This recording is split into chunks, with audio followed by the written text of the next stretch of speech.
the ZMAX Dragway, Charlotte, North Carolina, the NHRA Full Throttle Drag Racing Series. The final quad in funny car on the line, and boy, the fuel burn on this is impressive. About 10 to 12 gallons of nitro for all four for each car. That's drum is a 42 gallons, so they're going through about a drum of nitro on every time these cars go down the track. Now compare that to my passenger car. Okay, with about the price, $1,000. yeah, the price of nitromethane is about $1,000 worth of fuel that 4 cars are going to use in one run. They're going to go about 3/4 of a mile on that $1,000 worth. Average passenger car, if you want to use $1,000 worth of gasoline, you get about 9,100 miles out of that. Oh, so they're doing worse, right? That's a national record possibility for the man in the second lane, Robert Height.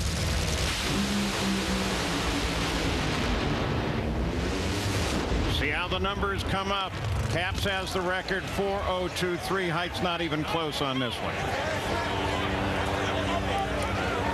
Both Beckman and Height run 4:08 elapsed time, and it was kind of interesting to note. I mean, these teams are not running a lot of rear spoiler on these funny cars to try to get them through the middle. Obviously, the track conditions are worse. You're going to put more downforce to get them to stick in the middle of the racetrack, but the teams obviously feel that the track conditions down track are very good. And it does seem to be, if they're having a problem, you can have a problem early in the run, as you see with John Force right there. He spun early, but the other guys, they went right down there. And like I said, not a whole lot of spoiler, but I guarantee you they were all looking for a little bit more than that.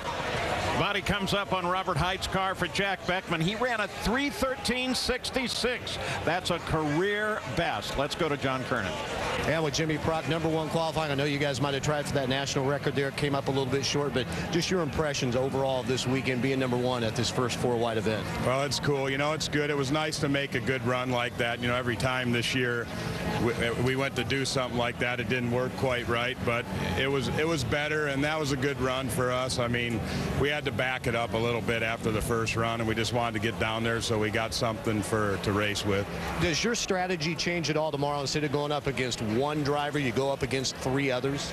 Well, I guess it could a little, not really. You know, you just have to try to make runs and go down the racetrack, and it's not much different, you know, other than that, other than, you know, you have to beat, you know, you only got to beat 2 other guys. So, yeah, maybe a little bit. All right, thank you, Jimmy. Tim Wilkerson getting an assistance here from the Safety Safari guys and getting rid of some of the safety gear, and of course savoring that victory a couple of weeks ago in Gainesville, Florida. This is a whole different adventure. And Tim, when we were talking to you in Florida, you said we'll address that circus when we get there. Yeah, boy. How's the addressing been for you? I don't know. I tell you what, it's kind of interesting to get all these cars staged and get them all up there. And Force dang near got timed out that time. I guarantee you, I was on the high side a long time with my bulb on. So hopefully we don't have that problem on Sunday. But didn't hurt our run. We made a good run, and hey guys, still got a helmet on hood. So hopefully everything goes good. But Levi Ranch Shop car's running strong. We just have to keep our head on our shoulders tomorrow. And hopefully we can keep going some rounds, and whatever happens, happens. We're having a great time though. It is fun. This guy has a great time everywhere. And of course, one of the perks from winning at Gainesville, you're going to be on the race day set with Mike and Dave tomorrow morning, 10 o'clock Eastern time, live, baby. Yeah, be there. Race day. There you go. Thanks, guys. All right, now as we're looking ahead to these final eliminations, again, these are the rules when they go in their groups of 4 for first round tomorrow. And there's 3 rounds, as we said, instead of 4, but 2 drivers from each of those 4 groups will advance in the first round. And obviously the second round, the 2 drivers go, and then the final, there's going to be 4 guys or gals running for the trophy. Now let's go down to Gary Gerald. John Force, Robert Height, both standing here. Robert's the #1 qualifier. John, I saw you smoke the tires that time. How comfortable are you now as you start that process of getting ready for eliminations 4-wide? This is like dancing with 4 women. I'm so confused even at my age, but maybe it's my medication, but Ford didn't see it that way.